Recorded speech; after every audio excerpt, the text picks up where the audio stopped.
तुमचं सर्वांचं माझ्या चॅनलवरती स्वागत आहे। आज मी बनवणार आहे गणपती बाप्पासाठी मोदक। चला तर मग मी कसे बनवते तुम्हाला दाखवते मोदक। आता आपण सर्व मिक्सरमधून काढून घेऊ। आता मी सर्व मिक्सरमधून छानपैकी काढून घेतलेले। इथे मी आता मोदक बनवण्यासाठी पीठ मळून घेतलेले आहे। आता मी इथे पोळी लाटून घेणार आहे। मी इथे पोळी लाटून घेतलेली आहे। आता आपण हे असं झाकण घेतलेलं आहे, त्याने अशा हे करून घेऊ, गोल पापड्या करून घेऊ। बघा, आधी सारण भरायचं, मग अशा कळ्या पाडायच्या।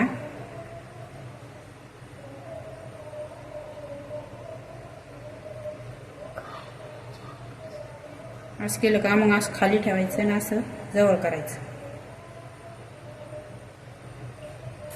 अशी मग कळी तयार होती।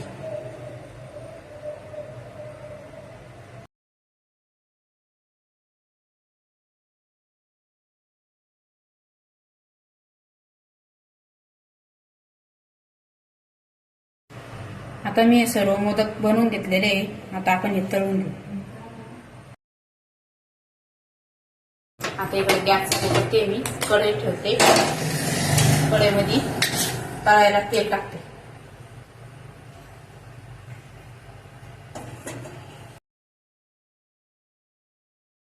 श्लोक बघा कसा सारण भरतोय। आता आपण तेल गरम झालं का ते बघू, छोटीशी अशी गोळी टाकून। हो, झालंय तेल गरम। तेल गरम झालं समजायचं हे असं बुडबुडे आली ते, तेव्हा असं वर येत ते।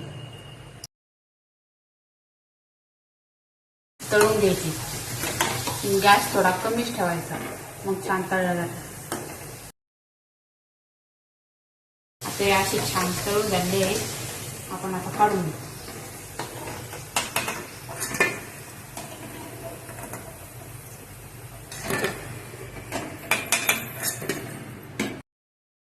आता आपले मोदक तयार झाले आहेत। कमेंट करून सांगा कसे झाले, लाईक करा, सबस्क्राईब करा।